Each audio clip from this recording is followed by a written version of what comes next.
क्या आपको वो गूंज याद है? यह सिर्फ एक नाम नहीं था, यह एक मंत्र था। यह इस देश की धड़कन थी। जब वो क्रीज पर आते थे तो भारत की सड़कें सूनी हो जाती थी। जब वो आउट होते थे तो करोड़ों घरों में टीवी बंद हो जाते थे। लोग कहते हैं कि वो क्रिकेट के भगवान हैं, लेकिन इतना महान बना कैसे जाता है? क्या सिर्फ टैलेंट से? क्या सिर्फ किस्मत से? नहीं, महान बनने की कीमत चुकानी पड़ती है। खून से, पसीने से, टूटी हुई हड्डियों से और उस दर्द से जिसे सहने की कल्पना एक आम इंसान सपने में भी नहीं कर सकता। आज हम उस लड़के की बात नहीं करेंगे जिसने 100 शतक लगाए। आज हम उस जिद्दी की बात करेंगे जिसने गिरने के बाद हर बार उठने की कसम खाई थी। यह कहानी है हार ना मानने की। यह कहानी है उस जुनून की जो आपके अंदर की आग को फिर से जिंदा कर देगी। सफलता कभी रातों रात नहीं मिलती। इसके पीछे वो काली रातें होती हैं जिनमें दुनिया सो रही होती है और एक जुनूनी इंसान अपना पसीना बहा रहा होता है। शिवाजी पार्क, मुंबई, सुबह के 5 बजे एक 11 से 12 साल का लड़का अपने घर से मीलों दूर भारी किट बैग लादे बस में धक्का खाकर प्रैक्टिस करने पहुंचता है। आचरेकर सर स्टंप के ऊपर एक सिक्का रख देते हैं और शर्त यह थी कि जो गेंदबाज सचिन को आउट करेगा, सिक्का उसका, और अगर कोई आउट नहीं कर पाया तो सिक्का सचिन का। आपको क्या लगता है वो 1 रुपया सिर्फ एक सिक्का था? नहीं, वो 1 रुपया उस लड़के के लिए उसकी जान से बढ़कर था। उस 1 रुपये के लिए वो लड़का दिन भर बिना थके, बिना रुके, लगभग 45 से 50 डिग्री तापमान में नेट पर पसीना बहाता था। आज हम कहते हैं कि हम थक गए हैं। आज हम कहते हैं कि हमारे पास संसाधन नहीं है। उस 11 साल के बच्चे से पूछिए जिसके पास 2 जोड़ी कपड़े थे, जिन्हें वे खुद धोता था, सुखाता था और फिर से पहनकर अगले दिन मैदान पर उतर जाता था, क्योंकि उसके दिमाग में सिर्फ एक ही लक्ष्य था, मुझे दुनिया का सबसे बेहतरीन बल्लेबाज बनना है। अगर आपके सीने में भी ऐसी कोई आग जल रही है तो याद रखिए, सूरज की तरह चमकने के लिए पहले सूरज की तरह जलना पड़ता है। साल 1989, पाकिस्तान का सियालकोट। सामने खड़ी थी दुनिया की सबसे खूंखार और खतरनाक गेंदबाजी लाइनअप, वसीम अकरम, वकार यूनिस, इमरान खान। और उनके सामने क्रीज पर कौन था? मात्र 16 साल का एक घुंघराले बालों वाला लड़का, एक ऐसा बच्चा जो भी स्कूल में होना चाहिए था। वकार यूनिस की लगभग 150 मील प्रति घंटे की रफ्तार से आती हुई एक बाउंसर सीधा जाकर उस 16 साल के लड़के की नाक पर लगती है। खून की धार फूट पड़ती है, सफेद जर्सी लाल हो जाती है। नॉन स्ट्राइकर एंड से नवजोत सिंह सिद्धू दौड़ कर आते हैं। पाकिस्तानी खिलाड़ी घेर लेते हैं। मेडिकल टीम स्ट्रेचर लेकर आती है। सबको लगता है कि इस बच्चे का कैरियर शुरू होने से पहले ही खत्म हो गया। सिद्धू पाजी ने कहा, तू रिटायर्ड हर्ट होकर वापस जा, वरना तू मर जाएगा। लेकिन तभी वो 16 साल का लड़का अपनी टी शर्ट से अपनी नाक का खून पूछता है, दर्द से कराहता है, लेकिन उसकी आंखों में एक खौफनाक आग थी। उसने सिर्फ 2 शब्द कहे, मैं खेलेगा। जी हां, मैं खेलेगा। यह सिर्फ एक वाक्य नहीं था, यह दुनिया को बता रहा था कि तुम मुझे तोड़ नहीं सकते हो, तुम मुझे लहूलुहान कर सकते हो, लेकिन तुम मुझे रोक नहीं सकते। अगली ही गेंद उस लहूलुहान शेर ने वकार यूनिस को शानदार चौका जड़ दिया।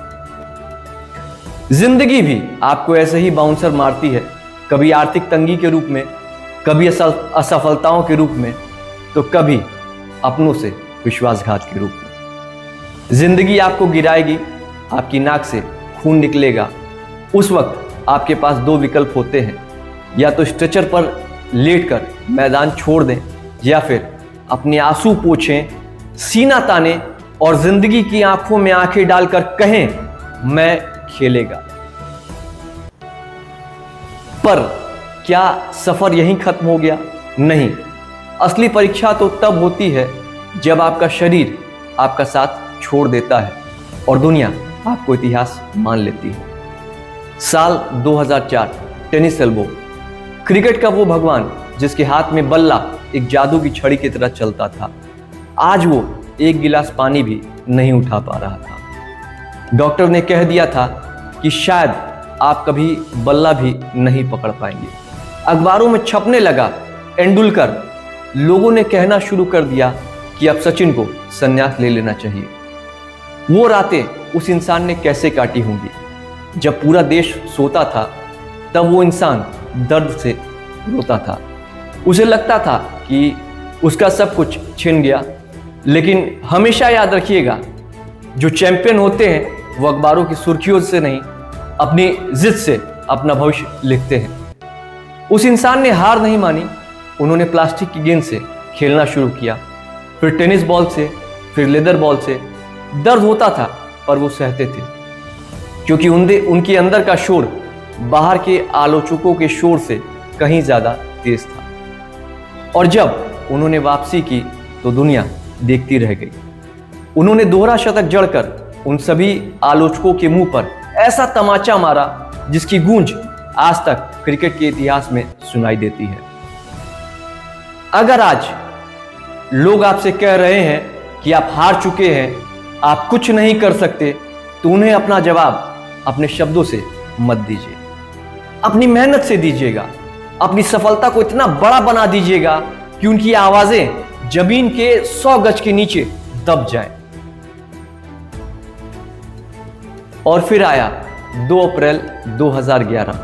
24 साल का इंतजार, 6 वर्ल्ड कप, कई बार दिल टूटा, कई बार सपने बिखरे, लेकिन उस इंसान ने अपना सपना देखना नहीं छोड़ा। वानखेड़े का वो स्टेडियम, और जब भारत वर्ल्ड कप जीता तो क्रिकेट का वो भगवान जिसके कंधों पर 24 साल से 1.25 अरब लोगों की उम्मीदों का बोझ था, वो एक छोटे बच्चे की तरह रो रहा था। विराट कोहली ने उन्हें अपने कंधों पर उठाया और एक बात कही थी जो इतिहास के पन्नों में अमर हो गई। इन्होंने 24 साल तक देश का बोझ उठाया, आज हमारी बारी है इन्हें अपने कंधों पर उठाने। सपने सच होते हैं, बिल्कुल सच होते हैं, अगर आप में उन सपनों के लिए 24 साल तक खून पसीना को एक करने की ताकत है, अगर आप में बिना रुके, बिना थके, हर सफलता के बाद उठ खड़े होने की हिम्मत है, तो दुनिया की कोई ताकत, कोई भी ताकत आपको जीतने से नहीं रोक सकती। सचिन तेंदुलकर सिर्फ एक खिलाड़ी का नाम नहीं है, सचिन एक एटीट्यूड है। यह सिर्फ उस आग का नाम है जो कहती है परिस्थितियां चाहे जैसी भी हो, मैं अपना 100% दूंगा। आप आज चाहे जिस भी फील्ड में हो, चाहे आप स्टूडेंट हो, बिजनेसमैन हो या कोई नौकरी की तैयारी कर रहे हो, जब भी आपको लगे कि आप टूट रहे हैं तो 16 साल के उस लड़के को याद कर लीजिएगा जिसकी नाक से खून बह रहा था और उसने कहा था मैं खेलेगा। सचिन तेंदुलकर का जीवन सिर्फ क्रिकेट के इर्द गिर्द नहीं घूमता, बल्कि यह सफलता, संघर्ष और सही माइंडसेट की एक खुली किताब है। किसी भी व्यक्ति को अपने जीवन में एक मुकाम हासिल करने के लिए उनके जीवन से ये 5 अचूक नीतियां जरूर सीखनी चाहिए। नंबर 1, अटूट फोकस और टाइम मैनेजमेंट। सचिन ने 24 साल तक इंटरनेशनल क्रिकेट खेला। इतने लंबे समय तक शीर्ष पर बने रहना बिना बेहतरीन समय प्रबंधन और कठोर अनुशासन के संभव नहीं था। उन्होंने कभी भी अपनी ट्रेनिंग, नेट प्रैक्टिस और फिटनेस के समय से समझौता नहीं किया। सफल होने के लिए भी हमें भी अपने समय की कीमत समझनी होगी और अपने काम के प्रति 100% समर्पित होना होगा। नंबर 2, दबाव में शांत रहना या बेहतर स्ट्रेस मैनेजमेंट। 1.25 अरब लोगों की उम्मीदों का बोझ उठाना आसान नहीं होता। जब पूरा स्टेडियम सचिन सचिन चिल्लाता था, तब क्रीज पर वह इंसान एक अलग ही मानसिक शांति में होते थे। जीवन में कितनी भी कठिन परिस्थितियां या भारी दबाव क्यों ना हो, सही तनाव प्रबंधन सीखकर हम अपने दिमाग को शांत रखना और मुश्किल वक्त में सही निर्णय लेना सचिन से सीख सकते हैं। नंबर 3, उत्कृष्ट लोक व्यवहार। सफलता अक्सर इंसान का अहंकार बढ़ा देती है, लेकिन सचिन इसका सबसे बड़ा अपवाद है। उनका लोक व्यवहार इतना शानदार रहा है कि उन्होंने कभी भी मैदान या बाहर किसी से भी बदतमीजी से बात नहीं की। स्लेजिंग करने वालों को उन्होंने हमेशा अपने बल्ले से जवाब दिया, जुबान से नहीं। एक सच्चा लीडर वही है जो आसमान छूने के बाद भी अपनी जड़ों से जुड़ा रहे। नंबर 4, निरंतर सीखना और खुद को अपग्रेड करना। 1989 से 2013 तक क्रिकेट का खेल बहुत बदला। गेंदबाज बदले, नियम बदले और तकनीक बदली, लेकिन सचिन ने हर दौर के हिसाब से खुद को अपग्रेड किया।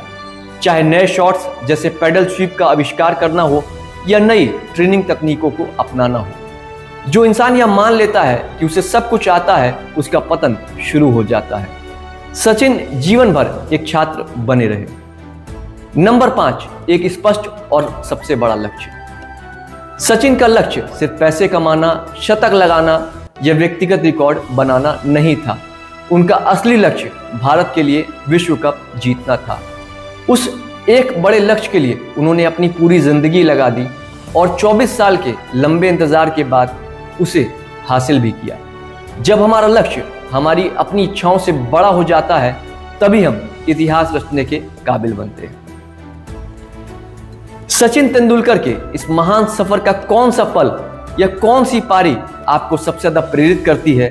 क्या वो 16 साल की उम्र में लहूलुहान होकर मैं खेलेगा कहना था?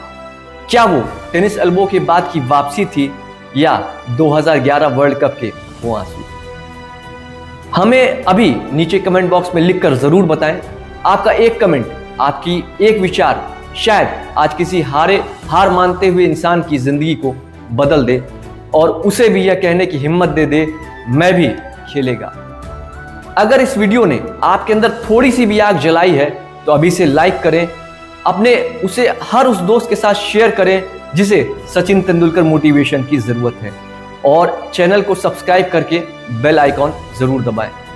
याद रखिए, मैदान मत छोड़िएगा क्योंकि आपकी जीत का जश्न अभी बाकी है। जय हिंद, वंदे मातरम।